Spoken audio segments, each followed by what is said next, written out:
Hello everyone, this is Noor from the one man show. और आज हम करने वाले हैं स्टैंडर्ड 8th मैथमेटिक्स का चैप्टर नंबर 11 स्टैटिस्टिक्स का प्रैक्टिस सेट 11.2 का पार्ट 1।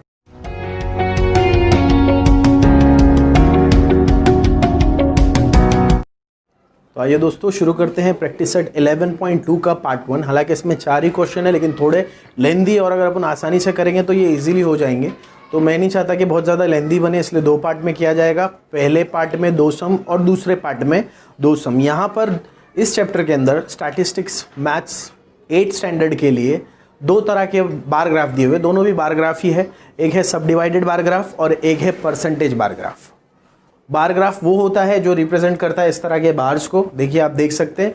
और अगर ये डिवाइडेड है, परसेंटेज अगर होता तो यहाँ पर सिर्फ 100 तक होता, 10 to 100, और हर कोई 100 का होता। लेकिन यहाँ पर देखिए ये जो स्केल है ये 1000 तक है और हर बार अलग साइज का है और वो डिवाइडेड है 2 अलग पार्ट्स में। तो we can say it is सब डिवाइडेड बार ग्राफ, इसे इस तरह से कहा जाता है। और how to read this bar और how to analyse this bar वो हम यहाँ पर समझने वाले हैं इन प्रैक्टिस सेट में। और how to make the bar, उसको बनाते कैसे है बार ग्राफ को वो भी सीखेंगे, उसे रीड कैसे किया जाता है हम लोग यहाँ पर वो भी सीखेंगे। तो आइए स्टार्ट करते हैं। सबसे पहला क्वेश्चन ही वो है कि state the type of graph.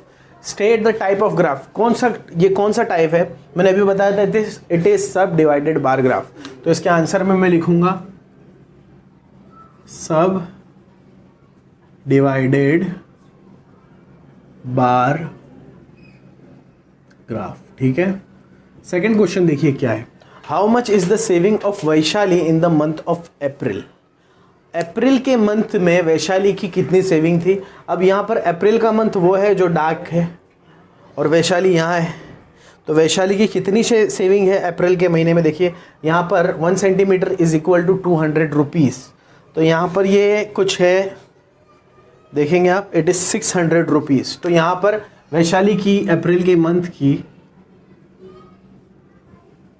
जो सेविंग है वो है 600 रुपीज़। उसके बाद में क्वेश्चन नंबर 3 देखिए, how much is the total of saving of Saroj in the month of March and अप्रैल। मतलब दोनों को कंबाइन करके सरोज की, मार्च और अप्रैल में कंबाइन करके सरोज की कितनी सेविंग थी। ये अप्रैल है, ऊपर वाला मार्च है, दोनों को अगर कंबाइन कर दूँ तो ये 800 पे रुकता है, तो ₹800। The total saving of Saroj in the month of March and April is ₹800 only. Okay, अब देखते हैं कि how much more is the total saving of Savita than the total saving of Megha. ठीक है, तो यहां पर मैं क्या करूंगा, टोटल सेविंग ऑफ सविता को माइनस करूंगा टोटल सेविंग ऑफ मेघा से। ये मेघा है और ये सरिता है। सरिता कितना है 1000 और मेघा कितना है 600। अगर मैं 1000 माइनस 600 करूंगा तो आएगा ₹400। तो मैं लिखूंगा there is gap of ₹400, therefore 400 rupees is more is the total saving of Sarita than the total saving of Megha. Last question है, who saving in the month of April is least. किसकी मंथ ऑफ अप्रैल में सबसे कम saving है। अब month of अप्रैल नीचे वाला है जिसमें देखिए 200 सेविंग है मेघा की, तो मेघा की सेविंग सबसे कम है। तो मैं लिखूंगा Megha's saving in the month of April is the least. क्या लिखूंगा मैं, Megha's saving in the month of April is the least, वो सबसे कम है। ठीक है, तो इस तरह से ये इसे कहा जाता है बार एनालिसिस और बार ग्राफ रीडिंग। मैं चाहूँगा इसे अच्छी तरह से देखें, समझे, आप खुद से करने की कोशिश करें और आप अपनी बुक में करें ताकि ये आपको याद रह जाए। उससे पहले इसका एक स्क्रीनशॉट ले लीजिए, फिर हम आगे बढ़ते हैं। तो आइए दोस्तों अगला क्वेश्चन करते हैं। यहाँ पर हमें सब डिवाइडेड बार ग्राफ बनाना है। तो बनाने का जो सबसे आसान तरीका है वो हम लोग यहाँ फॉलो करने वाले हैं। मैं चाहूँगा आप लोग भी इसे ही फॉलो करो ताकि आप सबसे पहली बात तो कन्फ्यूजन नहीं होगा और आसानी से हो जाएगा। देखिए क्वेश्चन क्या है कि the number of boys and girls in standard 5th to standard 8 in ZP school is given in the table, draw a sub divided bar graph to show the data. 5th से लेके 8th तक ZP स्कूल के number of boys और number of girls हर class के यहाँ पर इस डेटा में, इस बॉक्स में दिखाए हुए हैं। हमें क्या करना है, हमें इसका एक सब डिवाइडेड बार ग्राफ में इस डेटा को शो करना है। और स्केल भी यहाँ पर दिया हुआ है कि on Y axis 1 centimetre is equal to 10 students, 1 centimetre is equal to 10 students. अगर ये ना दिया होता तो हम 2 स्टूडेंट भी ले सकते थे, 5 स्टूडेंट भी ले सकते थे, लेकिन यहाँ दिया हुआ है 10 स्टूडेंट। तो बार ग्राफ, सब डिवाइडेड बार ग्राफ बनाने का सबसे आसान तरीका, मैं एक एक्स एक्सिस बनाऊंगा, एक वाई एक्सिस बनाऊंगा, क्योंकि यहाँ पर दिया हुआ है कि वाई एक्सिस पे 1 centimetre is equal to 10 student, तो मैं यहाँ पर 10, 20, 30, 40, 50, 60 ले लूँगा। अगर ये ना लिखा होता, मैं 5 स्टूडेंट लेता तो 5, 10, 15, 20, 25, 30 करके इस तरह से मैं लेता, थोड़ा लंबा बनता पर शायद और आसान हो जाता। अब और क्या दिया हुआ है कि बॉयज़ इतने हैं, गर्ल्स इतने हैं, सब डिवाइडेड बार बनाना है, तो बॉयज़ को अलग अलग लिखना होगा, गर्ल्स को अलग। तो ये जो नीचे वाली एक्स एक्सिस है, इस पर मैंने इस तरह से 5th, 6th, 7th, 8th ले लिया। देखिए 5th, 6th, 7th, 8th, ठीक है। अब मैंने क्या किया, ये जो डेटा दिया हुआ है बॉयज़ और गर्ल्स का 5th का, इन दोनों को ऐड कर दिया। ये था 34, 17, जिसका एडिशन होता है 51, 26 प्लस 14 जो हुआ 40, 21 प्लस 14 35, 25 प्लस 20 45। तो इस तरह से डेटा मुझे मिला। ओके, अब मैंने क्या किया, उस बार ग्राफ पे जो ये दोनों का एडिशन था वहाँ तक के बार बना दिए।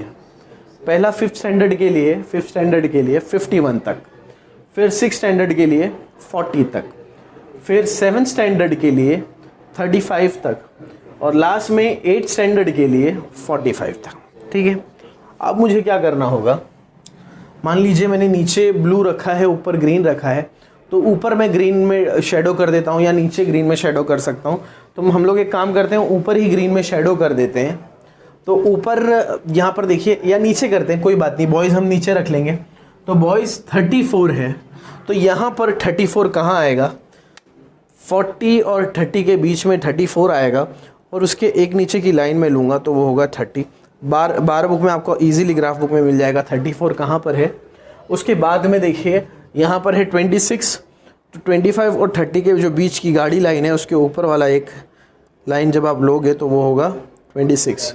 उसके बाद में देखिए 21, तो 20 के एक लाइन ऊपर वाली महीन सी लाइन जो रहेगी वो होगी आपकी 21, और आखिर में 25 के लिए एक मोटी लाइन होती है 20 और 30 के बीच में, आपको वो आसानी से मिल जाएगी। ठीक है, तो इस तरह से निशान बना लेंगे। और नीचे वाले को, मान लीजिए नीचे अगर बॉयज़ हैं, तो क्योंकि हमने 34 नीचे वाले को ही लिया है, तो इसे हम इस तरह से शेड कर देंगे। आप कलर नहीं यूज़ कर सकते, लेकिन पेंसिल से आप इस तरह से इसे शेड कर सकते हैं। मैंने आपको अच्छी तरह से समझाने के लिए कलर का इस्तेमाल किया है, तो आप इसे शेड कर लेंगे आसानी से। शेड करने के बाद में, क्योंकि ये शेडेड वाला बॉयज़ है, तो यहाँ पर हम 2 बॉक्स बनाएंगे। एक में लिखेंगे बॉयज़ और एक में लिखेंगे गर्ल्स। और क्योंकि बॉयज़ वालों को हमने शेडेड में डाला है, तो बॉयज़ को हम शेडेड कर देंगे और गर्ल्स को हम खाली रखेंगे। इस तरह से इस क्वेश्चन का आपको 3 मार्क्स आसानी से मिल जाएगा। तो दोस्तों मैं चाहूँगा आप सबसे पहले एक स्क्रीनशॉट ले लें इसका। इसमें भी अगर ऐसा हो, क्योंकि ये बहुत आसान है, मुझे नहीं लगता आपके कोई डाउट्स होंगे, तो अगर कोई सजेशन है तो आप मुझे मेरे कमेंट बॉक्स में बता सकते हैं, डाउट है तो भी पूछ सकते हैं। और अगर आपको वीडियो पसंद आ रही है तो please do like, share, subscribe and press the bell icon. This is Noor from the one man show, signing of.